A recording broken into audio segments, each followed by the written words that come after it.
You're still here? Have you been standing there all night? You just been standing here since an hour before daybreak, waiting for me to walk outside with my cup of coffee? I've been awake for hours just dreaming about things.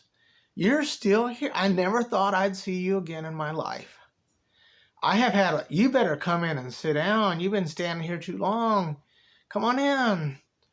God, I can't believe you're still here. I got coffee. Just sit down. Tell me what's so important that you would stand there and not knock on my door so I could come out when I'm ready because you didn't want to disturb me. Anybody can knock on my door anytime and ask for a story. I don't care if it's midnight and I'm asleep.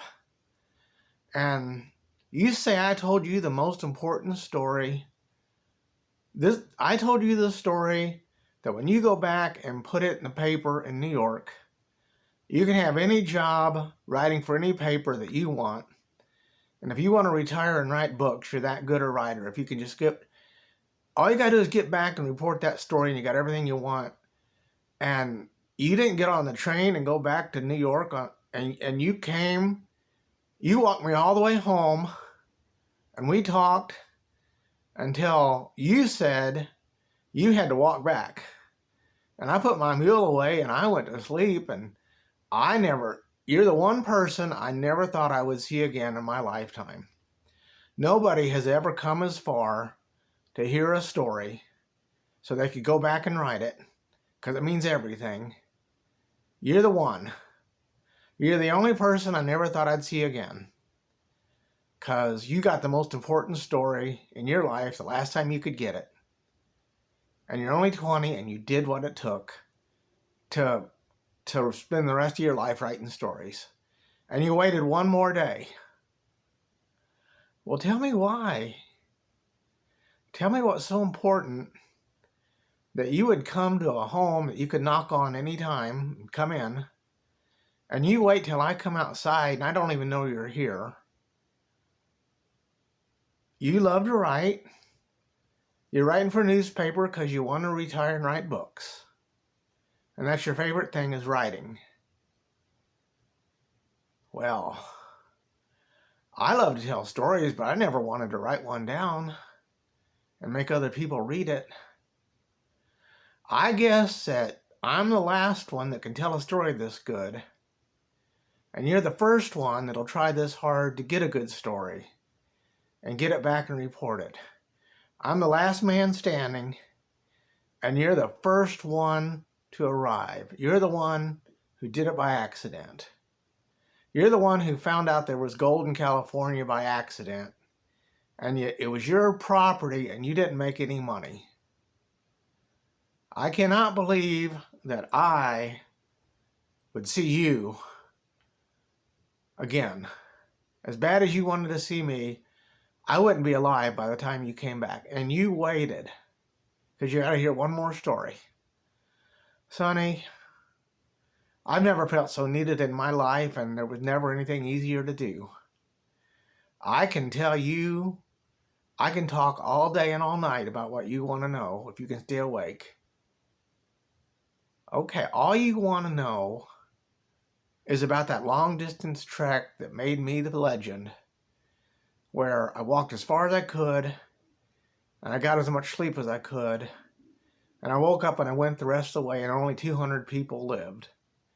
And if I could have done it when I was young, I could have done it without a flashlight. No matter how dark it was, I could have found my way in the dark through that kind of weather and got there on time. You want to know? Because 6 men came to my house with the medicine, and they knew I had a flashlight. When I was young, if I had the medicine and I could see, nothing could have stopped me. The only thing that ever stopped me from walking 50 miles under any kind of condition was because it got too dark to see. If I could find my way in the dark, I could do it. And that was the only difference, is that they were all there and they were all willing to try. But there's only so much medicine. And I was the only man that knew what it took, who had all the right stuff. The one thing I needed was a flashlight. And if I could walk without falling asleep when I was 30, I could do it. And if all 6 of them had had the medicine and the flashlight, they was all willing to try. And if one of them got through, somebody lived. They all wanted it that bad, but they knew they couldn't do it. They just weren't that good. And I was the only person left that had a chance. And I had to have a flashlight and food and water and a tent to sleep in. And the only difference was that if I had to have sleep, and the only reason I'd have to have sleep was because the weather didn't get warm soon enough. And the only other thing was an evil man. It's what I could do if there was nothing evil to stop me. The only difference between me and them young fellas was because they didn't know what it took. And they couldn't do it, for sure. They weren't sure they could do it. They'd all been willing to try, but there was only so much medicine and only one man could get it. And if you tried, and the one with the medicine died, the one without the medicine would have to pick it up and go on. And they knew that that was almost impossible. But if they could all do it, and only one of them had a flashlight, if they could do it, maybe one person would live. And that's what it takes to be the last man standing. And that's what it takes to be the first guy. It's not hard if you got the right stuff. When I was 30, I could have gone anywhere. I could have gone 50 miles under any conditions if it just didn't get dark. That was the only thing. And I happened to still be alive when there was a flashlight. That's all. I just lived long enough. And the only reason you're able to come this far and get this story and go back and have everything you want is because the railroad is here. The railroad is the only thing that made this possible for you to do this if you weren't doing it by accident. If you knew there was a story that good and you had to go that far to hear it and go back and write it, you had to be able to ride a train. And now you know everything you need to know. It's that easy. All you got to do is walk back to town and wait for the next train. And I'll walk with you. You could ride my mule if she could carry you. So you know everything you needed to know. You waited an extra day, and you got up and walked all the way out here an hour before the sun come up so you could stand here and wait for me to come outside just to understand that one thing. That's what I was doing when I went to get the Messiah mule. I went and got that Messiah mule, and I walked all the way back just to have a Messiah mule. And somebody had to understand the reason why, and that's why all the stories, that's why all the newspaper reporters, why was that Messiah mule so important? Because that's what it took to do it. If the only difference was because you were coming to do something evil or you were coming to do something good. If I had wanted as many people to die as died, as if the medicine never got there, everybody would have died if some of that medicine didn't get there. What would I have had to have done to kill that many people and get away with it? That ain't a big town. There's 200 people left alive because of me. And I'm heartbroken because there were 850 when I started. But if there was a little town like that and everybody had a gun and it was good weather and you wanted to kill them all, you had to catch them by surprise and have a hell of a big army and spend nothing all day but killing and burning and making sure nobody's left alive. And you weren't going to have many men left. You could go up there with 1,000 men to do that. And if you didn't catch them by surprise, if one of them knew you were coming and what you were up to, they were going to open fire. And everybody would have had a gun and you'd have been shooting all day. And you just have to go home with whoever you had left. And you'd be lucky if you got out alive and they didn't hunt you down and kill you. That's how bad you would have wanted to kill people. That's the only difference between good and evil. Good will work that hard if they can save one person, maybe. If there's a chance of saving one person, I'll do everything it takes, and the only thing that'll stop me is if I die. And the only thing that stopped me was because I had to have sleep, and that broke my heart. Because if I had been young, I'd have saved a lot of people. And that's why I had to have that Messiah mule. And nobody could want to write a story this good that would have to do anything that evil unless they wanted to make that story true. If you wanted to write a story about what it took to start the Civil War, you could write it. You can write it now that it's history. But if you were evil and you were right there when they decided in the Constitution that there was going to be slavery, and you said, this is a perfect chance to kill as many people as I can kill, what would it take? And you'd have had to make slavery so bad, and they'd have had to want slavery in places where it wasn't allowed, and they were going to kill you. See, that Civil War was over slavery, but we kept trying to tolerate slavery, and they wanted to push it further and further. And that's what the Missouri Compromise was about. The Missouri Compromise was the last chance, if everybody agreed, that slavery could only go that far. And if they didn't want to take slavery any farther, there might not be a war. But Kansas didn't want it, and there was a border war over that 10 years before the Civil War. And then they wanted slavery in Nebraska. And the country knew that if it kept going, cotton was the thing. Cotton paid money, but you couldn't eat it. And they wanted to grow cotton everywhere they could, and they didn't care what they had to do to the land. And once they had enough cotton, they'd leave it, and it couldn't grow crops. And that couldn't go on forever. Because if that went on forever, when there was no more land that could grow cotton, and no food to eat, and no way to buy food, there was nothing in this country but dead people. We were just going to starve, and whoever was left alive when there was food growing, that's who'd start over. And there would have been fewer people here than there were more Native Americans living on reservations, suffering, who could have done it if they started with those conditions, and by the time you could live, there'd be 10 of them left alive. If you wanted to start that war on purpose, you'd have to be willing to make it that bad. See, we kept trying to get along with slavery. The Dred Scott, all that stuff, all those compromises. Because cotton was big, but it only paid, and it only paid till the land couldn't grow crops. And they wanted it everywhere. If it was everywhere, there was no food, couldn't run a factory, couldn't do nothing. Couldn't do nothing but grow cotton and put it on a ship and wait for the money to come. And if you had enough money to buy food from somewhere else, but if there was no cotton growing here, there was no money to buy food.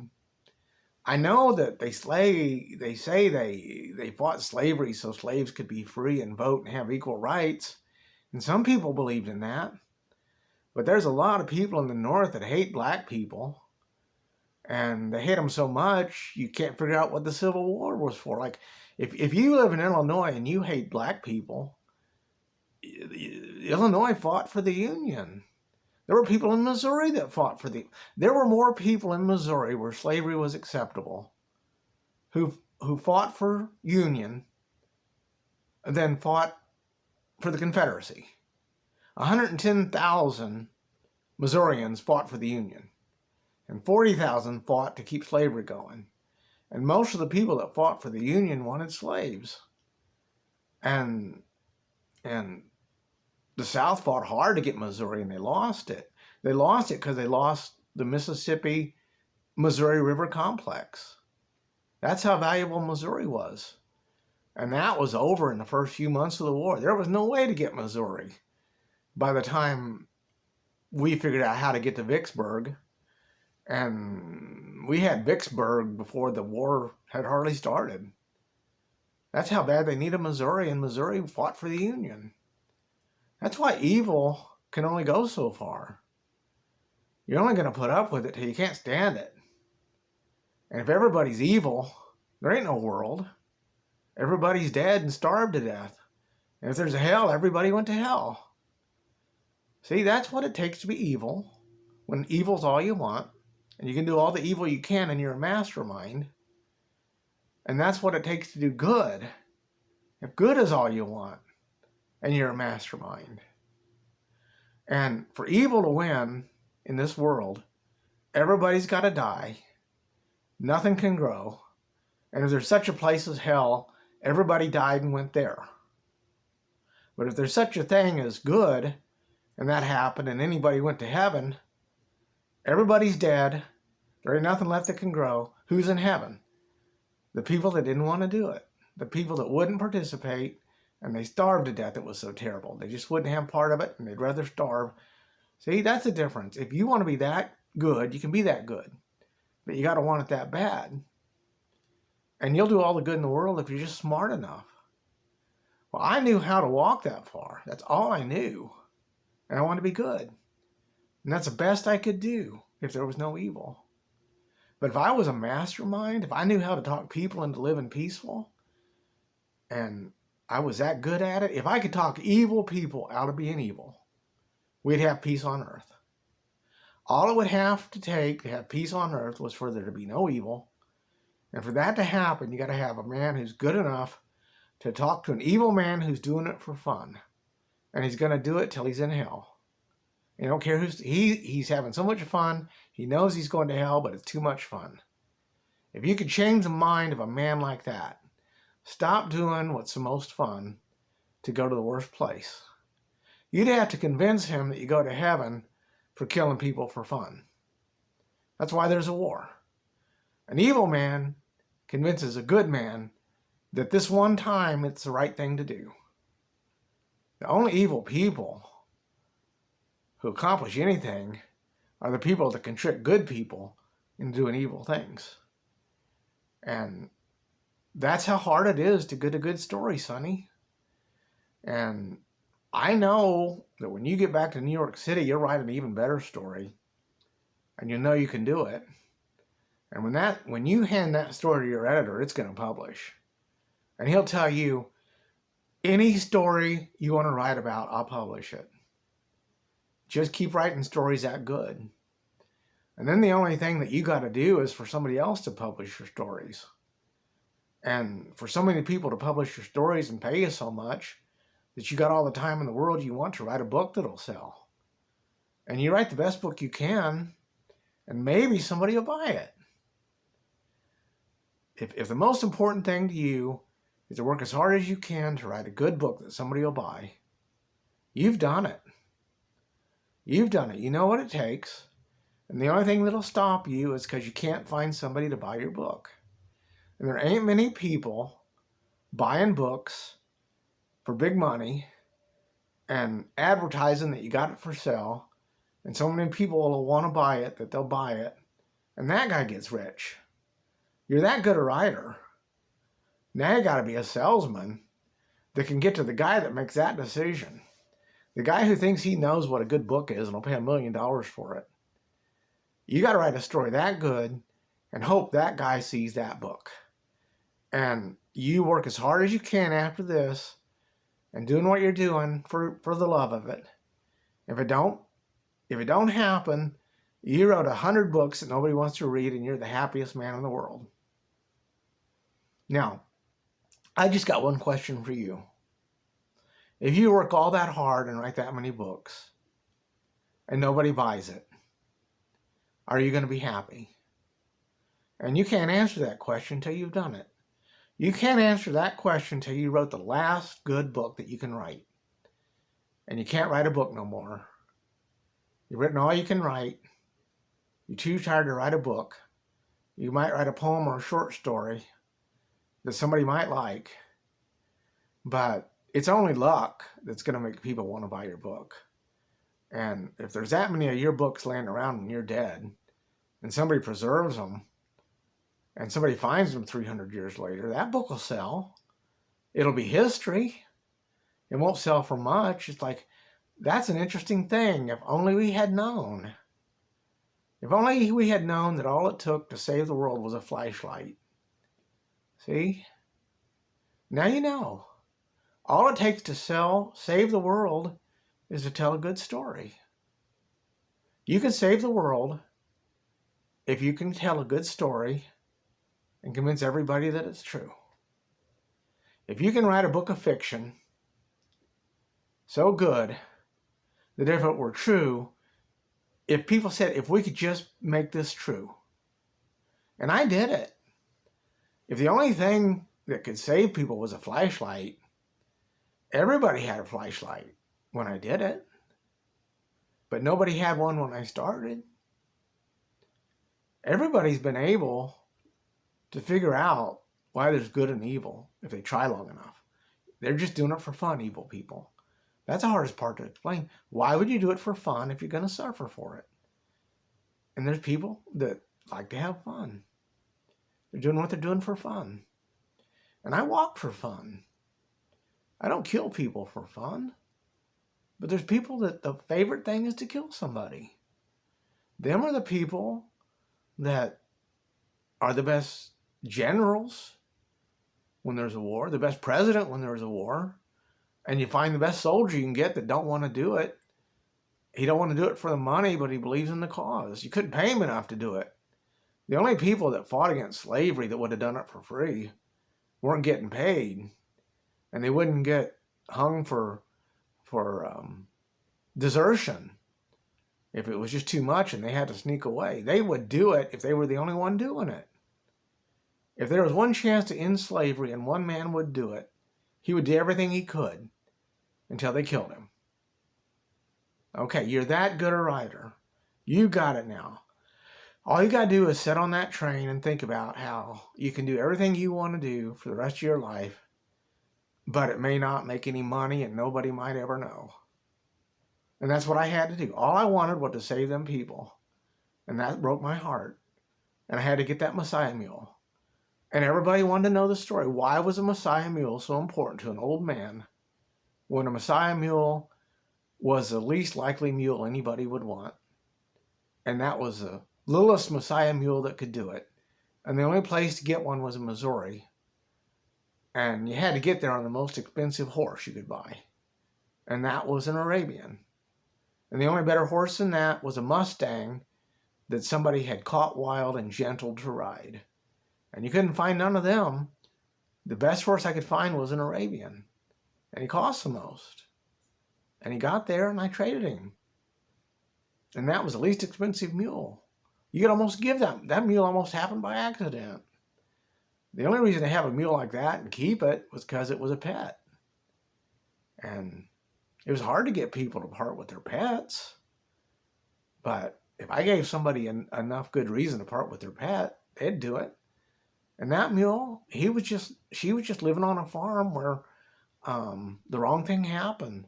The weakest mule is when a male horse gets with a female donkey. You breed a male horse to a female donkey if you want a little mule that can't do much work.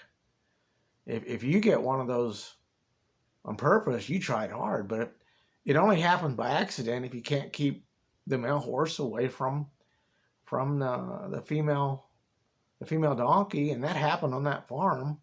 They did everything they could to keep that horse away, but the farmers just didn't have the heart to kill it. He loved mules so much. He was just going to keep her and feed her and love her. And I showed up with that Arabian horse, and I wanted to do the same thing, and he couldn't believe it. He couldn't believe that he could love a mule so much he would keep her for nothing. And I would give everything that I possibly could to get her. He knew he had met the only man he would sell that mule to. And he would only sell it if that man was going to love her so much that he'd pay everything. I was the one man that farmer would sell that mule to. And that mule is the only mule that's still following an old man around for nothing. That's the only mule that ain't here to do any work. And you're going to fall asleep on the train. And you're going to wake up ready to write that story. But for the rest of your life, you're going to wonder if when you can't write stories no more and nobody's reading them, are you still going to be happy? And the only way you got to know is try. When you get too old to do it anymore, and you just remember that you used to do it, and it didn't work out, you're still happy. You got everything you need to be happy. And the only thing that you don't know is it going to pay off? If you did what you did just to be happy, you got it. But if you did what you did so somebody would buy a best-selling book, that's just luck, sonny. You're going to have a royal flush in the biggest card game that ever happened in the West when there's the most money on the table. And you know you can't lose, and you bet everything you got. And the only one that's going to bet against you is because he thinks you're bluffing. And no professional card player would bluff that much unless they had the sure thing. And nobody's going to bet against you. And all the money you're going to get is what was there before you bet that much money. And if you think you're going to have that much when you sit down, you bet everything you got on the first hand. That's the only guy that wins that much money at poker. The guy who hopes he's got a royal flush on the first deal, and he bets it all before the cards are dealt. You'll die happy if you would bet it all and know you'd never be able to afford to gamble again. If that one thing paid off, you are the best gambler. And if it don't pay off, then you're just going to play cards for fun and do whatever you can for a living. You're going to laugh about it for the rest of your life. You're going to say, I'm the best gambler that's ever going to live or die, and nobody was there to see it happen. You can't stay awake on the train, can you? You can barely get back to town. I'll tell you what, you just rest. I'm going to go back to town, and I'm going to get somebody with a horse and a buggy, and they're going to drive you back so you can sleep and rest up all you need to.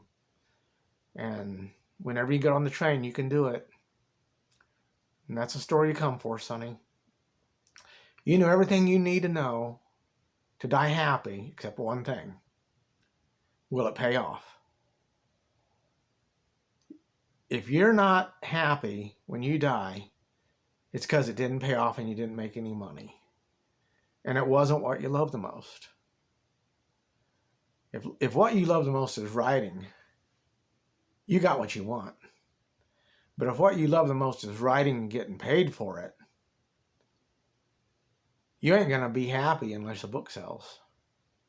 So you're going to be working as hard as you can all your life to find out if you did what you wanted with your life or if you did everything you could to make the most money and it didn't pay off.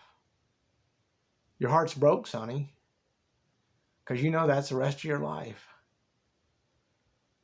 And you don't know till you're ready to die if you're happy. When an old man's happy, when no man's done everything he wants to do with his life, he's telling the story and people are paying him to tell it. If you want to be as happy as me when you're 103, you gotta want to write because it's fun that bad. If you're 20 and you haven't written your first book and you hope you're famous by the time you're 103, this is what you got to do. And you just decide if you love to come up here and sit down and hear stories till you're too sleepy to walk back to town and somebody's got to get a wagon and you ain't going to be rested up enough to go home for 3 days. If what you did today, and now you're ready to go to bed, and you can go to bed in my bed, and when you wake up, there will be a horse and buggy to take you to town. I guarantee it. I got no idea how long you sleep, but I'll keep it quiet. When you wake up and you're ready to ride, you know you worked as hard as you had to work to find out what it took to be happy. But are you happy telling stories for nothing? Or are you happy getting paid to tell stories? And I'm 103 and you're 20. If you're my age and you're still doing it, If you're telling stories for fun when you're 103, to anybody that'll listen, if that's all you want, if this was the best day of your life, if the best day of your life is when you're so tired you got to sleep until you wake up, then you know what you want to do. If all you want to do is go to sleep and sleep sweet and peaceful and wake up when you wake up, anytime you want, if you're happy when you wake up and you don't care how long it takes to get back to New York, you don't care if you go back to New York. You want to go back to New York, don't you? Yep, I know you do. And you ain't willing to lay here and sleep. You got to walk back to town. I'll walk back if... No, I can't keep up. I can't walk that fast. Sonny, I'll walk outside. I'll shake your hand. I'll look you in the eye. I'll say goodbye. And I'm never going to see you again in my life unless you're out here for another story and I'm still alive. So the only way you're ever going to see me again is if there's another Jedadiah Stone story so important that you're the only one. And by then, somebody's going to have to convince me to get on a railroad and come to New York. And I ain't never going to get on a railroad and go to New York. So you're never going to see me again, Sonny. Once I shake your hand and look you in the eye and say goodbye, I'm going to watch you go. You ain't going to look back. You ain't going to look back. So when you turn around, that's the last time you see me. And the last time I see you is when I know you're well on the way. And when I know you're on the way, I'm just going to come back in here and pour this coffee and say, that's the best goddamn day I ever had. I'll never see that guy again. And you're the one guy I'm never going to see again.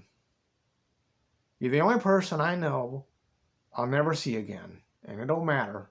It don't matter if you die in a train wreck on the way home or you come out here on purpose. I'm never going to live long enough to see you again. And I've never met a man I enjoyed telling a story to more. And I've told the best story I can tell. And I told it the best way I could. And I'm never going to see that guy again. This is when an old man